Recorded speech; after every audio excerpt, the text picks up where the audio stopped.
Olá, muito boa tarde para você. Está no ar o Pauta Aberta desta quinta-feira, dia 7 de julho de 2022. Estamos ao vivo para todo o Brasil. Muito obrigado pela sua companhia aí do outro lado da nossa telinha. E vamos juntos a partir de agora com nossos destaques do jornal de hoje. A inflação no Brasil avança com índices muito acima daqueles considerados próximos da média mundial. E os impactos são graves a todos os setores da nossa economia. Consequência disso, também cresce o mapa da fome, uma das maiores dores, uma das maiores tristezas do Brasil. De acordo com a Organização das Nações Unidas, hoje são mais de 60 milhões de pessoas no país que passam fome. Boris Johnson, o primeiro-ministro britânico, anuncia o pedido de renúncia à posição de líder do Partido Conservador. Com isso, por consequência, a saída dele do cargo de primeiro-ministro. A oficialização do pedido em discurso foi hoje em Downing Street, onde foi feita depois de uma sucessão de escândalos, e questionamentos, justamente a posição de liderança dele no governo e no Partido Conservador do Reino Unido. Mostra hoje também uma história de invenções, ousadia e todos os cuidados com a natureza. O Pauta Aberta destaca quem é o jovem holandês que até o ano de 2030 promete retirar pelo menos 80% do lixo plástico dos mares do nosso planeta. Fique ligadinho com a gente, o Pauta Aberta desta quinta-feira já está no ar.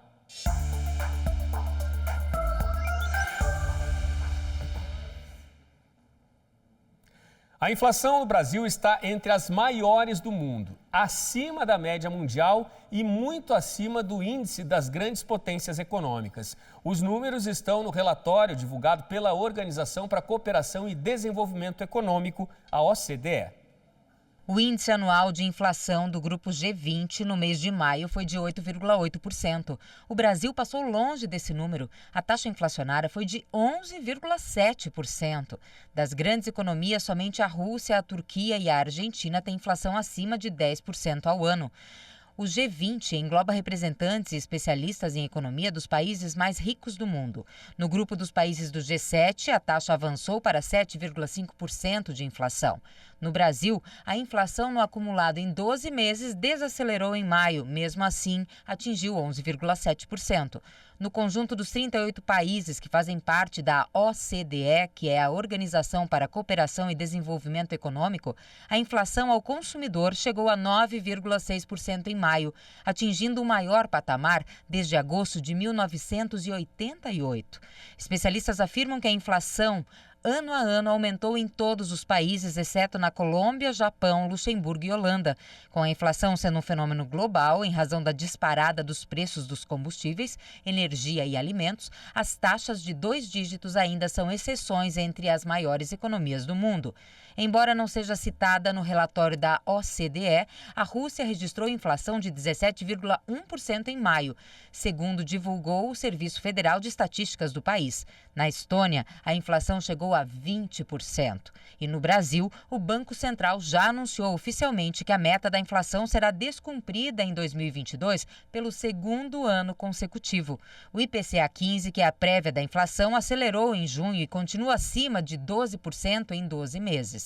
Para tentar cumprir a meta do próximo ano, o Banco Central elevou em junho a taxa básica de juros para 13,25% ao ano, o maior patamar desde 2016.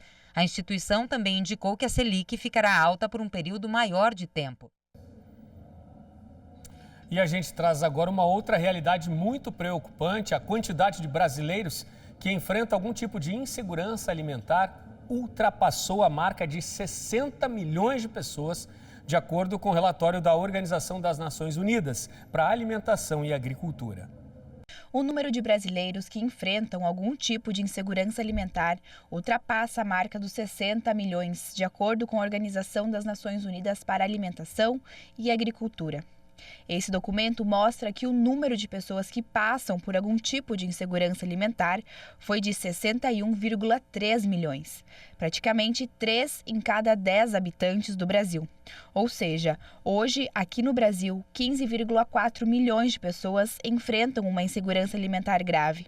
Esses números englobam o período de 2019 a 2021. A pesquisa esclarece ainda que as definições para insegurança alimentar moderada são as pessoas pessoas que não tinham certeza sobre a capacidade de conseguir comida e, em algum momento, tiveram que reduzir a qualidade e a quantidade de alimentos. Já a insegurança alimentar grave são as pessoas que ficaram sem comida, passaram fome e chegaram a ficar sem comida por 1 ou mais dias. Dados mundiais mostram que no ano passado, 2,3 bilhões de pessoas enfrentavam um cenário de insegurança alimentar ou severa. São 350 milhões a mais do que observado antes da pandemia do coronavírus. A pesquisa mostrou ainda que as mulheres sofrem mais com a insegurança alimentar. No ano passado, 31,9% das mulheres no mundo enfrentavam essa situação.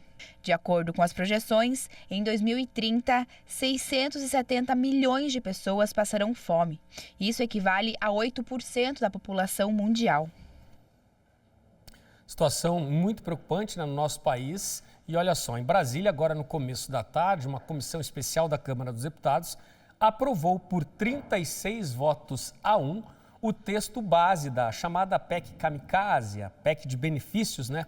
Aquela encaminhada pelo governo federal e que já passou no Senado no fim da semana passada.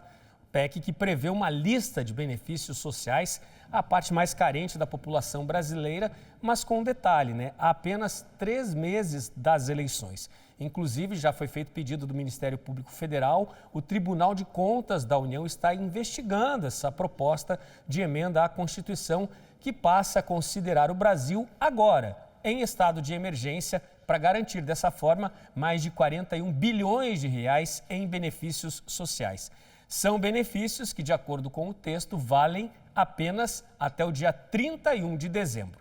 Depois da votação no começo da tarde de hoje, né, os deputados deram início a uma análise dos destaques.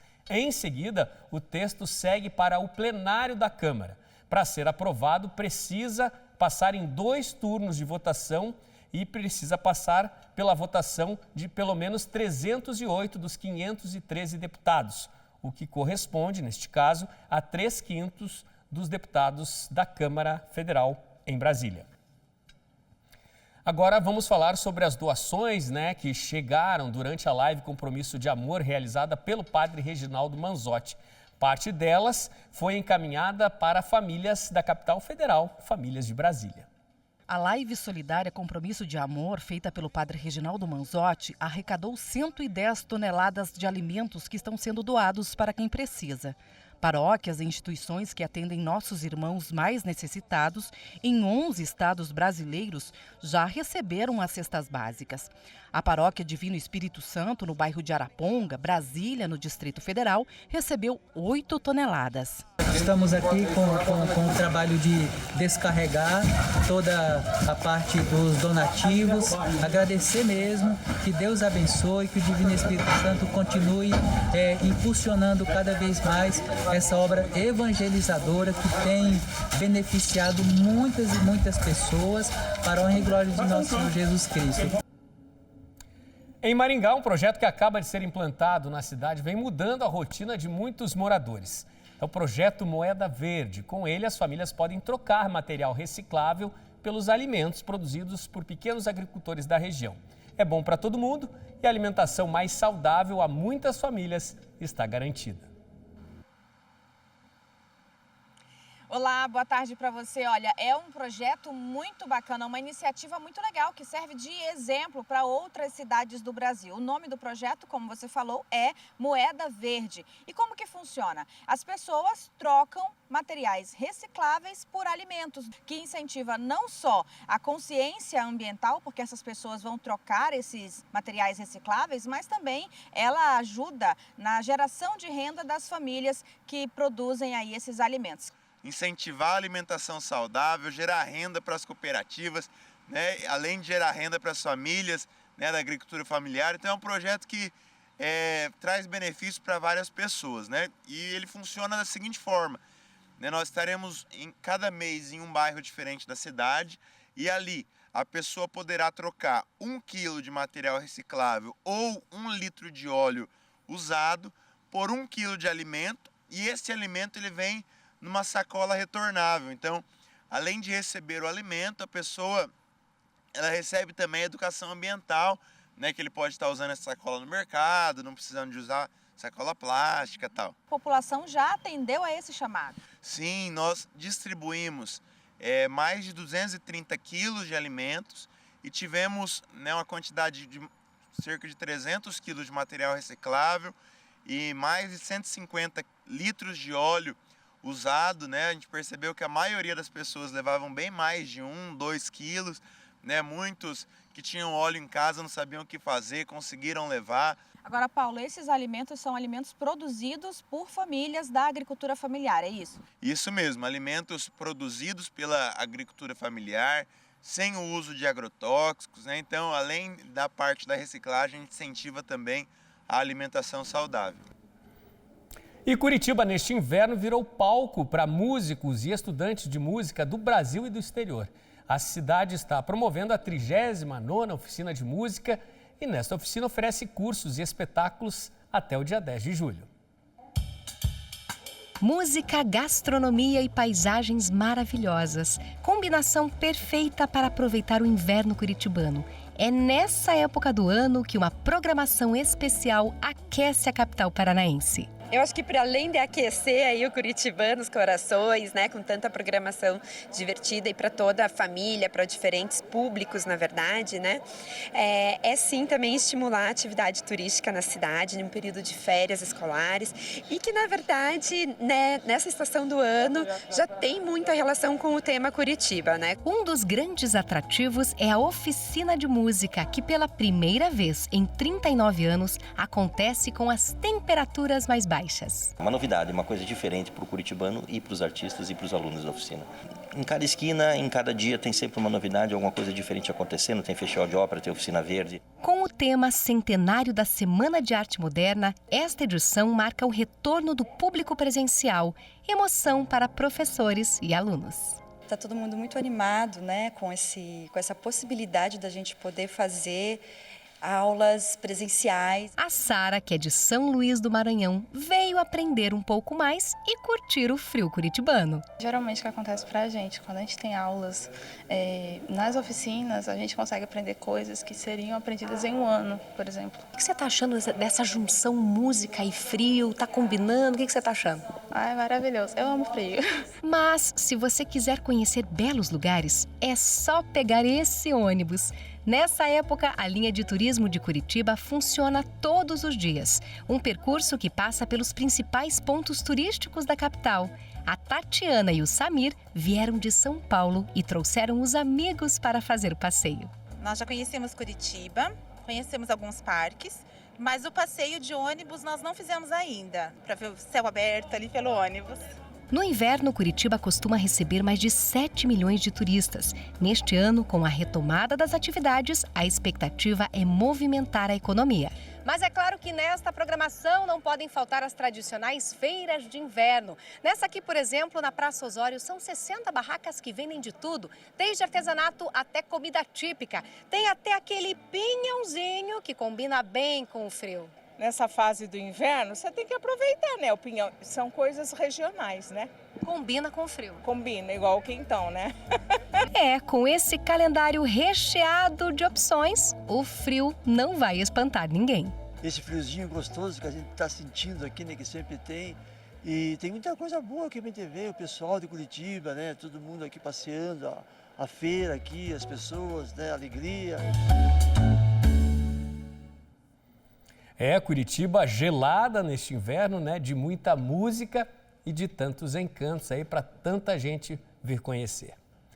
A seguir, os detalhes sobre a renúncia do primeiro-ministro britânico Boris Johnson.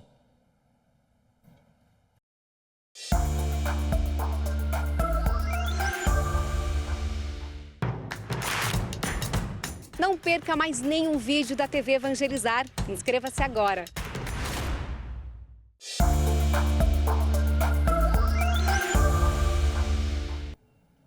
Pauta Aberta está de volta para esse segundo bloco, são 4h46 da tarde agora, estamos ao vivo para todo o país. Vamos com o nosso noticiário internacional. O primeiro-ministro do Reino Unido, Boris Johnson, renunciou hoje à posição de liderança do Partido Conservador. Por consequência, ele renuncia também ao cargo de primeiro-ministro. Desde a última sexta-feira, a pressão só vinha aumentando ao premier britânico em nova crise e vários questionamentos à liderança dele no Partido Conservador. Hoje, no pronunciamento oficial que fez em Downing Street, Johnson falou, abre aspas, é claramente agora a vontade do Partido Conservador que deve haver um novo líder e, portanto, um novo primeiro-ministro. Boris Johnson disse estar muito triste por ter que deixar o que definiu como o melhor emprego do mundo. As pressões a Boris Johnson aumentaram ainda mais esta semana, quando, na terça, um ex-funcionário do Ministério das Relações Exteriores afirmou que o gabinete do primeiro-ministro teria mentido sobre um funcionário do Partido Conservador com histórico de acusações de abuso. Chris Pincher, mesmo acusado de assédio, foi nomeado por Boris Johnson para um cargo importante no parlamento. Com a crise que só aumentava, mais de 40 integrantes do partido e do governo pediram para deixar os cargos que ocupavam sob comando do então premier Boris Johnson nos últimos dias. Entre estes funcionários estavam, inclusive, alguns dos principais ministros dele.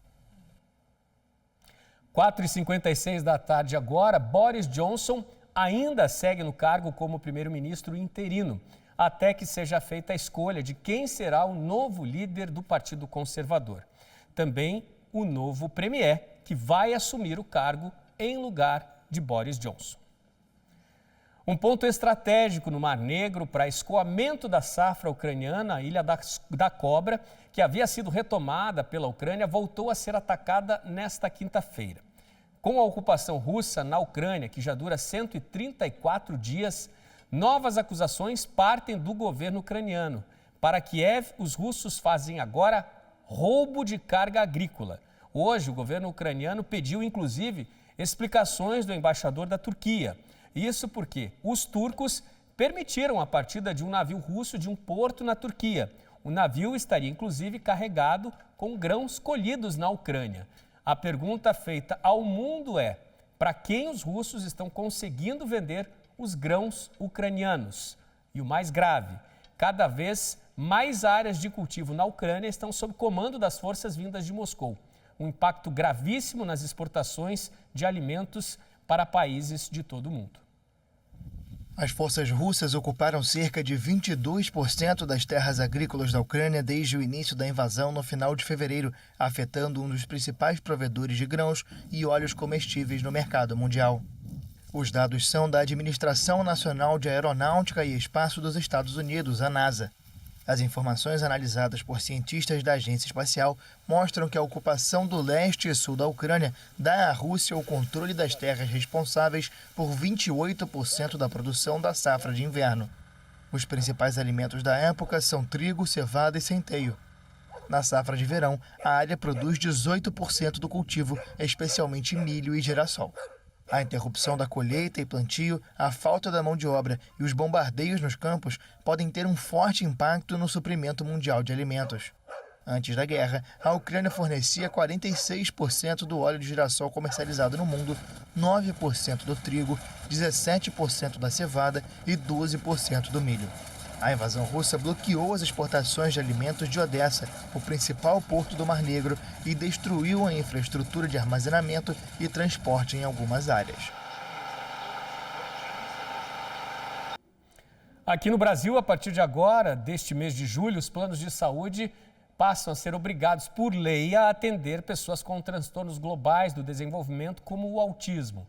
A decisão que garante assistência fundamental, a milhares de brasileiros que enfrentam o transtorno do espectro autista.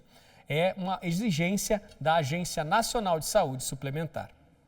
Maria Fernanda é autista, faz 8 terapias com atividades diárias fundamentais para manter uma rotina saudável e aprimorar as funções básicas. Para a mãe, correr o risco de ficar sem cobertura do plano de saúde para o tratamento é assustador. Quem é mãe, quem é pai, quem é responsável por uma criança autista, por um adolescente, enfim, sabe o quão é importante todos os dias eles estarem nessa batalha. A decisão recente do Superior Tribunal de Justiça, que aprovou o chamado rol taxativo, trouxe muita angústia para os pais, pois limitava a cobertura dos planos ao que estivesse na tabela da Agência Nacional de Saúde. Mas a ANS aprovou as regras para usuários com transtorno do espectro autista. A única coisa que a gente sabe é que nós pagamos e que nós queremos que nossos filhos eles tenham todas as terapias que são consideradas importantes para eles. A partir deste mês, passa a ser obrigatória a cobertura de qualquer técnica indicada pelo médico para o tratamento do paciente autista. A norma valida sessões ilimitadas com fonoaudiólogos, psicólogos, terapeutas ocupacionais e fisioterapeutas. Existem diversas formas de abordagem dos transtornos globais do desenvolvimento, desde as individuais, realizadas por profissionais treinados em uma área específica, até as compostas por atendimentos multidisciplinares. Tivemos uma vitória que certamente vai ser maravilhosa. Trabalhadores que têm contas ativas e inativas do FGTS devem receber a distribuição dos lucros obtidos em 2021 pelo fundo. Os trabalhadores com conta no Fundo de Garantia do Tempo de Serviço, o FGTS, deverão receber até o fim de agosto uma parcela do lucro obtido pelo fundo em 2021. O repasse será distribuído de forma proporcional ao saldo das contas vinculadas no dia 31 de dezembro do ano passado. E quanto maior o saldo, maior será o lucro que o trabalhador vai receber. Esse valor ainda não foi definido. Em 2021, foi aprovado o repasse de mais de 8,12 bilhões aos trabalhadores. O Conselho Curador do FGTS, que é formado pelos representantes do governo, das empresas e dos trabalhadores, é quem vai definir o valor que será distribuído. Mas antes disso, é preciso que sejam aprovadas as demonstrações financeiras consolidadas no fundo em 2021. É importante lembrar que para receber esse valor, as regras para o saque não mudam. A retirada só pode ser feita nas condições fixadas em lei, como, por exemplo, demissão, aposentadoria, saque aniversário e compra da casa própria. Se você ficou com dúvida sobre esse saldo, pode consultar esse valor do FGTS e o valor do crédito no extrato da sua conta vinculada das seguintes formas: pelo aplicativo do FGTS, no site da Caixa, no Internet Banking Caixa para os clientes do banco, e a Caixa também disponibiliza os seguintes telefones: 3004 1104 para capitais e regiões metropolitanas ou 0800 726 0104 para as demais regiões. Pela lei, essa distribuição de lucros deve ocorrer até o dia 31 de agosto. E olha só, pensando em reduzir a poluição nas cidades, foi lançada a primeira moto elétrica para os entregadores, aqueles de delivery. Por enquanto, essa novidade é disponível apenas na Grande São Paulo, mas a proposta é justamente garantir mais economia e sustentabilidade. Esteticamente é igual a todas as motos, só que a economia para o entregador pode chegar a 70%. A proposta foi pensada para atender às necessidades de quem faz entregas por delivery e precisa rodar muito nos centros urbanos. Como é uma forma mais sustentável, o ponto é evitar a emissão de gás carbônico. O modelo desses, a EVS Work iFood, na pré-venda no primeiro lote, está custando R$ 9.999 e, por enquanto, somente em São Paulo. É uma parceria do iFood com a Volts. A expectativa é de colocar em circulação 10 mil motos elétricas até o fim deste ano e estima-se que a circulação deste modal dentro do delivery pode evitar a emissão de até 30 mil toneladas de gás carbônico. Ideia boa, hein? Muito mais sustentabilidade nas cidades, não é mesmo?